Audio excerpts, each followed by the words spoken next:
कुछ अलग होते थे। इस जेल के कैदी डेली अपने घर से बस्ता टांग के यहाँ पे आते हैं दिहाड़ी करने। कई माँ बाप उनके बच्चों को खुद इस जेल में फेंक के जाते हैं ताकि उनका बच्चा जिंदगी में एक सक्सेसफुल दिहाड़ बन सके। मैं अपनी दिहाड़ी करने वैन से जाता था। हमारी वैन वाले ड्राइवर का नाम था भैया जी और उसकी वैन का नाम था मैजिक, जिसका हर दूसरे दिन टायर पंचर हो जाता था। बच्चे लोग स्कूल जाके पढ़ना सीखे ना सीखे टायर पंचर बनाना जरूर सीख जाते थे, लेकिन भैया जी से मेरा अलग अटैचमेंट था। उनसे मेरे को दिल से नफरत थी। ये आदमी सुबह 5 बजे आके मेरे घर के सामने हॉर्न बजाता था। अरे भैयू, ओए भैयू, जल्दी से तैयार हो जा बेटा, 5 मिनट में निकलना है फटाफट। 9 बजे का स्कूल है यार हमारा। लेकिन ये आदमी सुबह सबसे पहले आके मेरे को लेता था। उसके बाद हम 3-4 घंटे पूरे शहर भ्रमण पे निकलते थे। शहर के पूरे आखिरी कोने से बच्चे ले लेके आता था ये आदमी। जहाँ पे वैन जा भी नहीं सकती उधर कूदा कूदा के ले जाता था ये, और फिर टायर पंचर हो जाते थे। शाम पड़े वापस से हमको घर घर छोड़ के आता था ये। जिंदगी बर्बाद कर दी थी भैया जी ने मेरी। सबसे पहले लेते थे और सबसे आखिर में छोड़ते थे, लेकिन मैं फिर भी उसी वैन में जाता था क्योंकि चमेली भी हमारी वैन में आती थी। और बात यह है कि वो मेरे पास ही बैठती थी, मतलब मजबूरन। उसके पास और कोई ऑप्शन ही नहीं बचता था और मैं बचाता भी नहीं था। मैं घर पे जाते से जो 2-3 घंटे मेरे को सोने के लिए मिलते थे उसमें सोता नहीं था और मैं प्लानिंग करता था कि कैसे चमेली सिर्फ मेरे पास बैठे। चमेली सबसे आखिर में आती थी और मैं सबसे पहले सुनसान वैन में चढ़ के बस्ता अपने पास में रख के और फसर के सो जाता था। बाकी सारे बच्चे अपना बस्ता गोदी में रखते थे क्योंकि तुम्हारे बाप की वैन नहीं है। मतलब मेरे भी नहीं थी, पर मेरे ऊपर भैया जी को तरस आ जाता था कि बेचारा 5 बजे से आया है, तो वो सोने देते थे। अरे कैसे चला रहा है ये गाड़ी? रुक जा, गाड़ी चलाना नहीं आती क्या? देखो, आदमी इतना तभी चिढ़ता है जब उसकी जिंदगी में कोई लड़की ना हो। नहीं है ना? नहीं, मैं समझ सकता हूँ लड़की ना होने का दुख दर्द। मैं भी किसी जमाने में लड़कियों की तलाश में गली मोहल्ले भटकता था। फिर एक दिन मेरे पास से वो निकली। जैसे ही मैंने हैपन खोल के देखा, उसकी आईडी मेरे फोन पे चमक रही थी। हैपन ये एक रियल लाइफ डेटिंग ऐप है। यहाँ पे तुमको वो लोग मिलेंगे जो तुम्हारे आस पड़ोस से निकले हो कभी न कभी। 100 किलोमीटर दूर रहने वाले लोगों से बात करके फायदा ही क्या जब तुम मिल ही ना पाओ। और अगर तुम्हारी घिनौनी शक्ल देख के यहाँ पे तुमसे कोई प्यार मोहब्बत नहीं भी करता है तो तुम फ्रेंडशिप तो कर ही सकते हो फिर भी। So go and check it out happen. Link is in the description. लेकिन मैं सोता नहीं था। मैं आँख बंद करके चमेली के घर का इंतजार करता था। तो क्योंकि चमेली आखिरी में आती थी तो वैन पूरी पैक पुक हो रखी होती थी, बच्चे बाहर उबल रहे होते थे और मैं अपना बस्ता पास में रख के एक्टिंग देखो एक्टिंग। और जैसे ही वो आती थी, हड़बड़ाना नहीं, ऐसे टाइम पे हड़बड़ाते नहीं है कि फटाफट बैग उठाया और आओ इधर बैठो जल्दी। मत करना है यार, भाग जाएगी वो। ठरक नहीं झलकना चाहिए जरा सी भी, एकदम सटल रखना है। क्या हुआ? और कहीं जगह नहीं है क्या? तेरे मुंह में मूत दूंगा मैं। अच्छा ठीक है, इधर ही बैठ जाओ।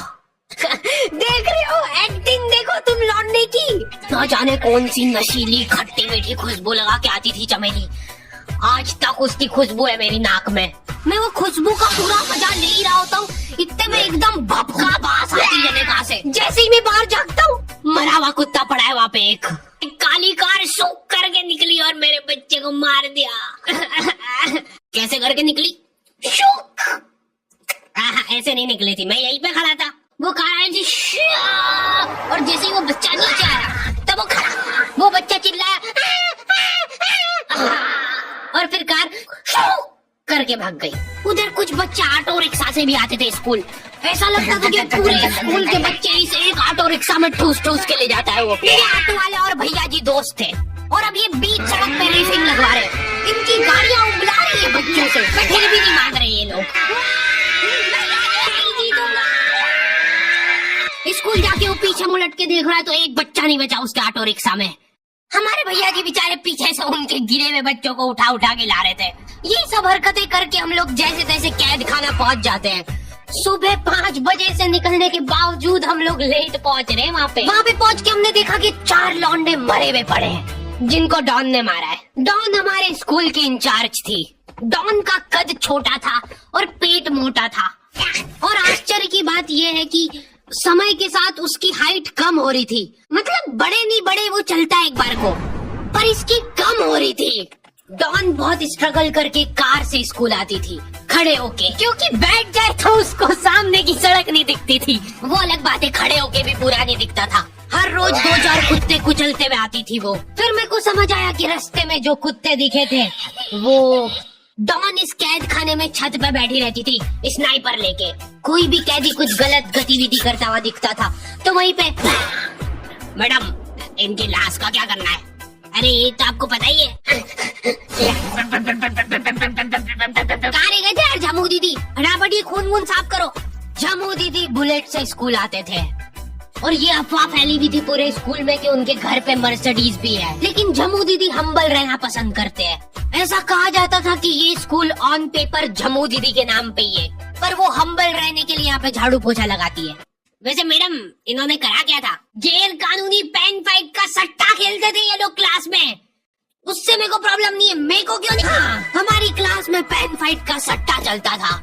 हमारे इधर जो लौंडा पेन फाइट में जीतता था सामने वाले का पेन उसका हो जाता था। कुछ बच्चे अपना सब कुछ दांव पे लगा देते थे और कर्जे में डूब जाते थे। फिर भी वो लोग हार नहीं मानते थे और अपने दोस्त से पेन उधार लेके खेलते थे और वापस हार जाते थे। तो क्लास में कुछ बच्चों के पास पोटला भर के पेन पड़ा है और कुछ बच्चों के पास पेन ही नहीं है। पेन इस कैद खाने की करेंसी थी। जिसके पास जितने महंगे पेन वो उतना रईस। यहाँ पे ब्लैक में पेन इधर उधर होते थे। नॉर्मल लोगों के पास होते थे 5 रुपए वाले जीफी जेल, जो कि तुम एक पन्ने पे लिखोगे तो पीछे 10 पन्ने तक छप जाएगा। और उनसे भी गए बीते लोग होते थे जो 3 रुपए वाला यूज एंड थ्रो लेके आते थे और उससे भी उनकी अच्छी राइटिंग आ जाती थी। बहुत चिड़ मचती थी यार मैं कौन से। और कुछ चुनिंदा रईस लोग होते थे जिनके पास होता था ट्राईमैक्स। हर बच्चे का सपना होता था कि उसके पास एक ट्राईमैक्स हो, साथ में आसपास 2-4 लड़कियां हो। प्लीज मेरे को यहाँ पे ऑटोग्राफ दे दो। ये लो ट्राईमैक्स किंग के। ये ट्राईमैक्स क्या बात कर रही है? सही में एकदम रईस लोग ही अफोर्ड कर पाते थे ट्राईमैक्स। वो बाबड़े भी एक एक अक्षर लिख के रिफिल खोल के देखते थे। खाली हो रही है तो एक बार एक रईस बच्चे का ट्राईमैक्स चोरी हो गया। पूरे स्कूल में हाउ मच गई थी।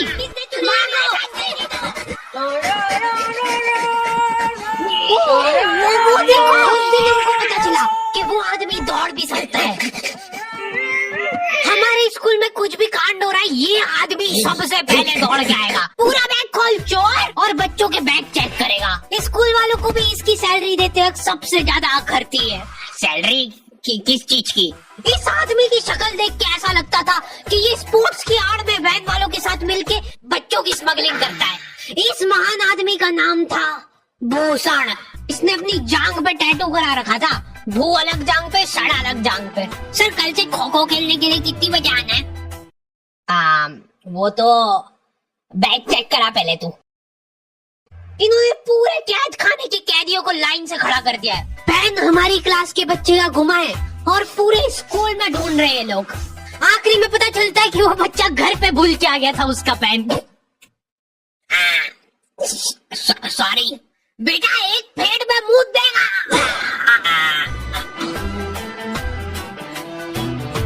ऐसे तो नमूने बच्चे थे हमारे स्कूल में और टीचर लोग उनसे भी गए बीते थे। हमारे स्कूल में टीचरों को उनके नाम से कोई जानता ही नहीं है। बच्चों ने उनकी हरकतों के अनुसार टीचरों के नाम रखे हुए। हमारे इंग्लिश वाले टीचर का नाम था छोटा भीम। इससे चिड़चिड़ा आदमी मैंने आज तक नहीं देखा। छोटा भीम की हॉबी थी लड़कों को कूटना। उस बेचारे की हाइट छोटी थी तो बच्चे के मुंह तक उसका हाथ ही नहीं पहुंचता था। बेचारा उचक उचक के मारता था, फिर भी कमर तक ही हाथ पहुंच पाता था उसका। एक पॉइंट पे मेरे को ऐसा लगने लग गया था कि उसको सैलरी लड़कों को कूटने की मिल रही है। कभी किसी बच्चे को बहुत ज्यादा मार दिया, घायल हो गया वो बेचारा, ये लो आपका एक्स्ट्रा बोनस। तुम्हारा बाप करेगा क्या? सर मेरे पापा मर गए, नहीं मर जा। ये लो। अरे वाह, नहीं चल रही, सांस तो नहीं चल रही है।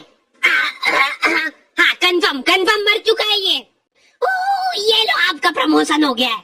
लड़कियों से उसका अलग अटैचमेंट था। कौन सा परफ्यूम लगा के आई हो?